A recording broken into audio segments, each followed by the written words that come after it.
Welcome back to ClarkCountyToday.com. I'm Chris Brown, continuing our series of interviews with some local elected officials and civic leaders. With us today is Chief Jim McElvain with Vancouver Police. Chief, thank you so much for taking the time to join us. Yeah, my pleasure to be here. So I usually just like to start off with a little bit of a lighter question. Tell me a little bit about yourself. What is something about you that maybe folks wouldn't know? So interestingly, my wife and I have our 10-year-old granddaughter living with us, and one of the things that she wants to do is take karate lessons. Mm-hmm. And so we had gone over to a karate studio a couple weekends ago, and as we were leaving, I asked her the question. She calls me Papa. I said, Janelle, did you know that Papa used to do karate? And she's just like, oh, I've heard something like that. And so something that probably not many people would know, but when I was young, I spent many years in martial arts and have a third-degree black belt. Ah, okay. But I haven't practiced for years. Did she ask you to prove it? Did you have to show her some moves? So she said that Grandma showed her a couple pictures at one point. Okay, so she believed it. Great. So you have been chief now for how long? It's been 2 years, right? It seems like that, right? It's been 5.5. 5.5 years. Yes. Gosh, time Yes. does fly. It does. So in that time, obviously, you've had a chance to kind of see Vancouver evolve quite a bit. I mean, 5.5 years in Vancouver growth time is a lifetime. We recently had a series of incidents involving Vancouver police officers. I believe there were 4 officer-involved shootings, 3 fatal over about a 3-month span, which sparked, rightly so, I think, quite a lot of conversation. 3 of those were black men and a black teenager. You had held a couple of forums, one of which I attended, where you addressed some concerns from the community. I'm just curious, since then, it's been about 3 months now since then. What has the conversation been like? What's been going on within your department in terms of that ongoing conversation? Yeah, good question. So those shooting incidents probably occurred even in a shorter period of time than what you had described. And really, I don't mean to say this in a disrespectful way, but life has gotten back to normalcy for the police department. While it's unusual to have officer-involved shootings, and specifically the number that we had in such a short period of time, they really are just unusual. It was just a matter of circumstances that came together during that brief period of time. And so since then, it's business as usual in some respects. There was a number of citizens in the community that have voiced their concerns about the number of law enforcement shootings that we've had, and the request for us to look at a couple things that I think we'll get into today. One of those things was obviously body-worn cameras. Right. You had brought up, obviously, there are pros and there are cons to it. The pro is that from the police standpoint, it usually does prove that what police report happened actually happened. Now, the media will generally report more on the cases where the body cameras maybe showed some bad behavior on a police officer's part. But from the police department perspective, I believe 95+% of the time it proves you right. So there's that. But obviously there's the expense side of that as well, not just from the equipment, but from a privacy standpoint, from a video storage, recovery angle. I understand from conversations with the mayor that your department is at least looking into putting together some sort of a report on here's what it would cost, here's how we might implement it. Where are we at in that process? Yeah, so we're really at that infancy stage. I've committed to council, I've committed to our community that the Vancouver Police Department will look at body-worn cameras as we go into the future. So as you can imagine, taking on a task like that isn't something that you just, read a couple articles and put together a couple numbers Right. and say, we're good to go. It is a bit more complicated because, one, the size of our organization, and recognizing that there is a considerable cost to doing this, that we actually want to make sure that we spend the right amount of time doing our research and coming up with the appropriate recommendation to council. And so that said, it's going to take us a while to do so.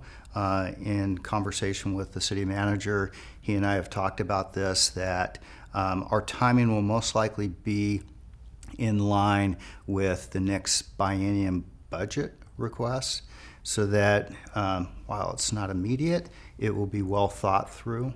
Some of the things that you had mentioned about body-worn cameras, so they do have a role within our policing environment today.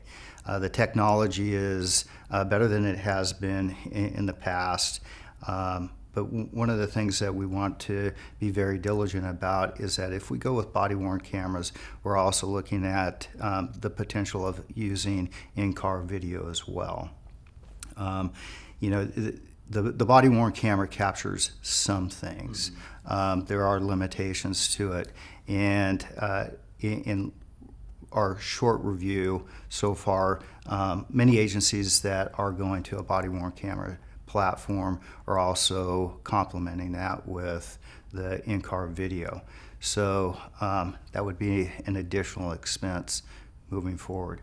A lot of benefits from it, and I think that the community has pointed this out. It definitely ups our game with trust within our community, legitimacy in the business that we do, and brings a level of accountability for what our officers are doing day in and day out. One of the things that you hear a lot of times after an officer-involved shooting incident is, in the case of around here, usually the regional major crimes team will take that over. So that's made up of Clark County Sheriff's Office, Camas Police, local police departments. Mm-hmm. So one of those police departments will take over that investigation. But what you hear a lot of times from the public, especially in a somewhat controversial shooting, is, well, it's the police investigating the police. I'm curious a little bit, what do you do or what can you do in situations like that, short of the body-worn cameras and the cameras in the patrol vehicle, to help the public to feel like there's transparency and honesty going on within all departments? Yeah, another good question. So you want to instill as much independence in the investigation as possible. Today in Clark County and throughout the state of Washington, all law enforcement are struggling with the recent passing of I-1639. Mm-hmm. I believe that's the one. It came on the heels of I-940, talking about what law enforcement does towards independent investigations, and the other big piece of it is training for law enforcement. So right now, the Criminal Justice Training Center is working on the definition of independence. And so if you think about conducting an independent investigation, what does that look like from possibly the public's view? Is the local agency that was involved in that shooting incident would have touched nothing after the incident has occurred. But the dynamics of an officer-involved shooting is going to be bringing more people into that location, and probably the first responders are going to be more officers from that same agency. And they're going to be concerned about preservation of evidence, setting up a crime scene, rendering aid to people, right? And with that, you can't have 100% independence. And so, as you had mentioned, we have a regional major crimes team in Clark County. And with that, we have moved rapidly in a direction that if we can wall off the agency that is involved, in the case of an officer-involved shooting involving a Vancouver police officer, that the investigation that continues after that initial rendering of aid and setting up a crime scene would be picked up by other agency investigators. And we pretty well much are doing that today. That said, in recent conversation at a conference I attended, and I alluded to the Criminal Justice Training Center looking at what independent means, is a discussion toward, does independent mean the review process of the investigation? So you have an outside entity reviewing all the evidence, facts, and circumstances surrounding that incident. And so in a local sense, then you would be looking at the prosecutor's office, right, to do its own independent review of the incident. And so as much as the controversy occurs around an officer-involved shooting and public perception, I think that generally the facts and circumstances speak for themselves, and that prosecuting attorney's office doing its review outside of the investigation serves us well. Okay. Not like their plate's not full enough as it is, but So none of our plates are empty, right? Right. Yeah. yeah. I wanted to talk a little bit about recruiting. You guys are not alone in the fact that you've got retirements happening. You've got the city funding more officers. 100 new officers? Am I overshooting that number? But I'd love 100 new officers. I think the mayor's watching, so. right, Mayor. But funding some new officers. You've had some issues with getting enough qualified folks to fill those positions. Just talk a little bit about kind of that struggle, and what are you guys looking at in terms of how do you continue to keep up with what's going on in terms of the city growth and the fact that you need more officers? Yeah, so it's a good problem to have. Gratefully, a few years ago, council approved adding additional resources to the police department. So back in 2016, we went through a community resource process, and a recommendation went to council, I think if memory serves me right, at the beginning of 2017. And at that time, council approved 42 more officers over a 5-year period being staged out, along with about 19 civilian positions. And so that's a good problem to have to enhance the level of resources that we have within the police department. At the same time, what you alluded to is attrition. We have people that hired on during the late 80s into the mid 90s as the city expanded its size. And so those folks are coming up on retirement. As we sit here today, I think the number is almost 50 officers, sworn staff, could retire today if they chose. We have carried that debt forward over the last several years. Gratefully, on average, it's about maybe 14, 15 people that attrit out of the organization on an annual basis.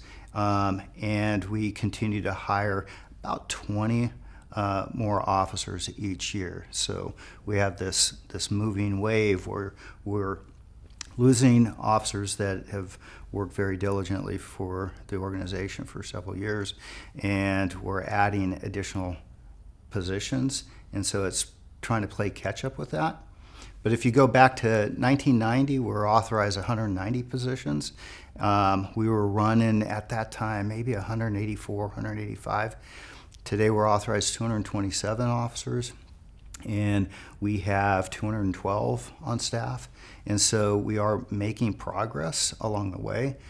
But I think what prompted your question to begin with is, the challenge of hiring good employees. That's the nature of our environment today.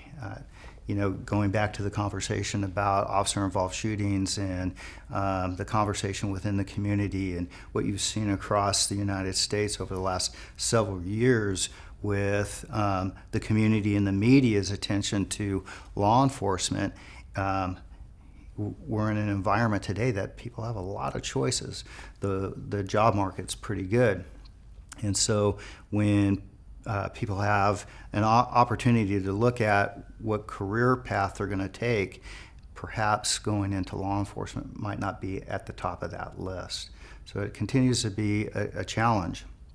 I think that we've done fairly well making progress with it. But today we continue to look for good applicants. Another big challenge is increasing the diversity within the organization. Right. 50% of our population are women. You look at the Vancouver Police Department, not unlike most other agencies throughout the United States, we're running about 12% women as officers. We'd like to see that change.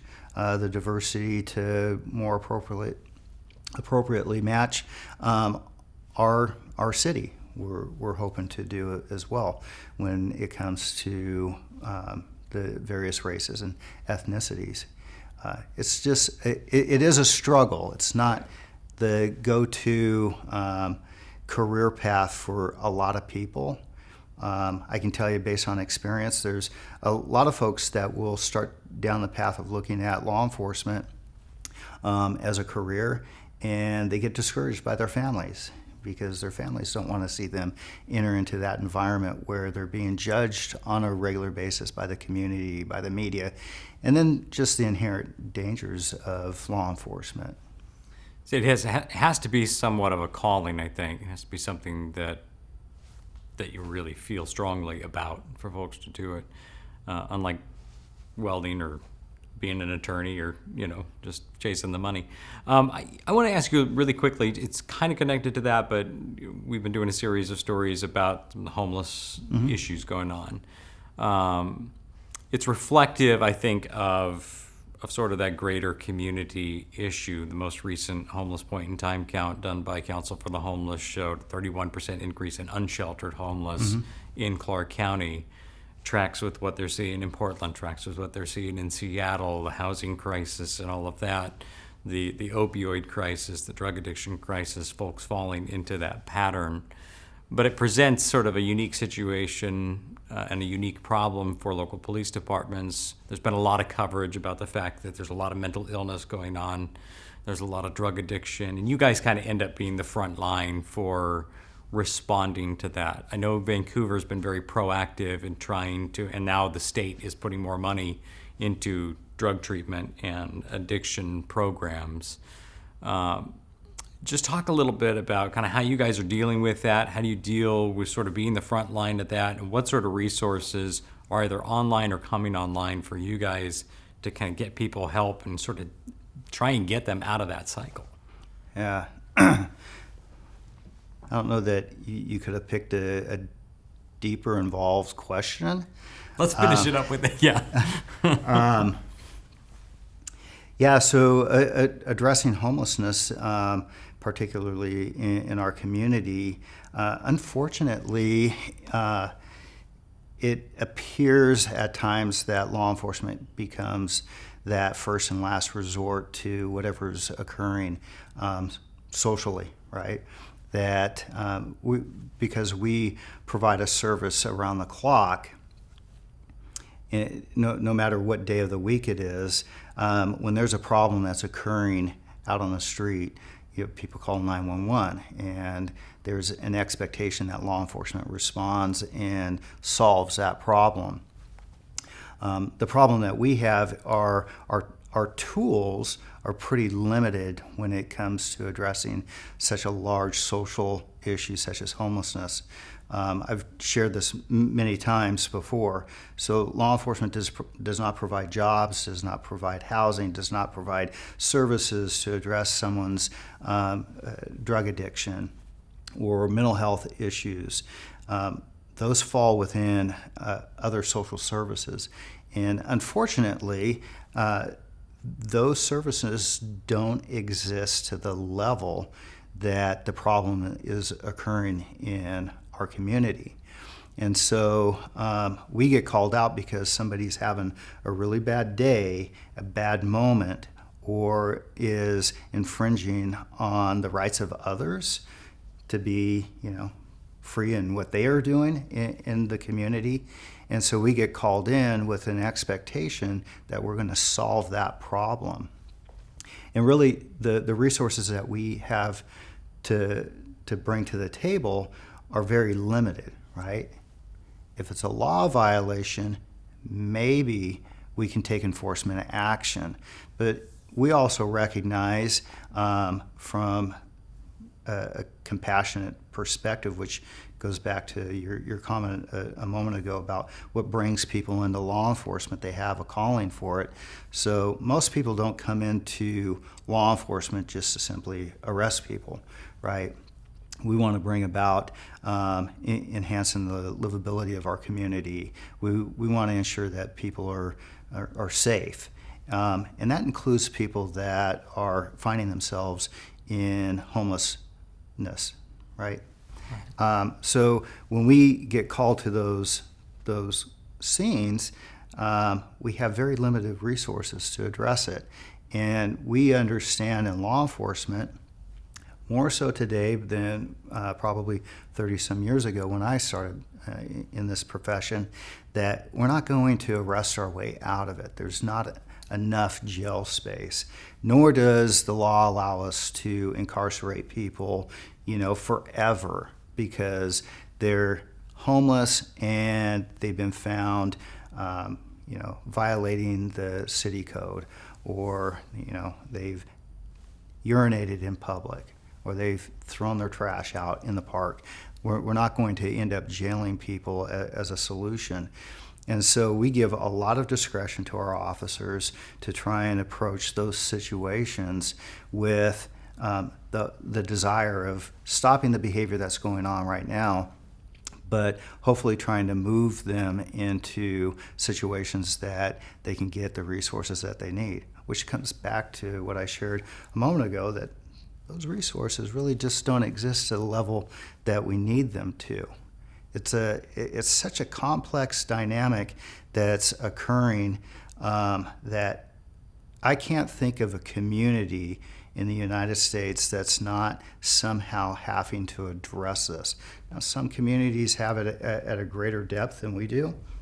You look north to Seattle or south to Portland, large cities that have a deeper problem than what we are facing here in Vancouver.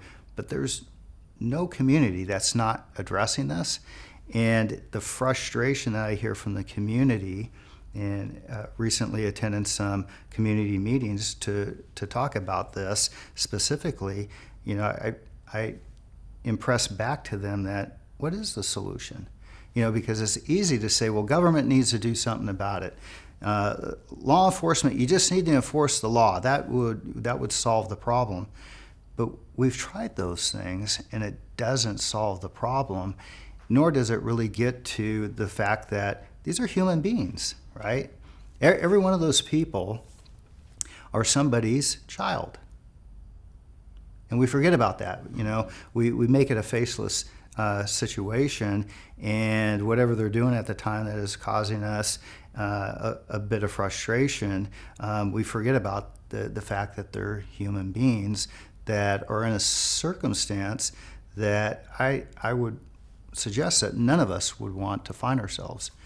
And I understand to a great degree that some of it has to do with mental health issues or substance abuse or a combination thereof, but the reality is more and more people are finding themselves unhomed because they just don't possess enough income to keep them somewhere that they would rather be.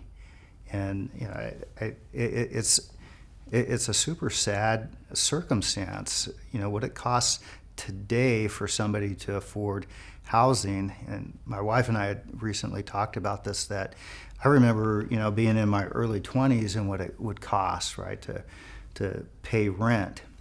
And 30 some odd years later, it seems like that same cost has probably more than tripled in that short period of time. And I can tell you, based on my experience, our income hasn't tripled or quadrupled along the way, or at least doesn't feel that way. Yeah.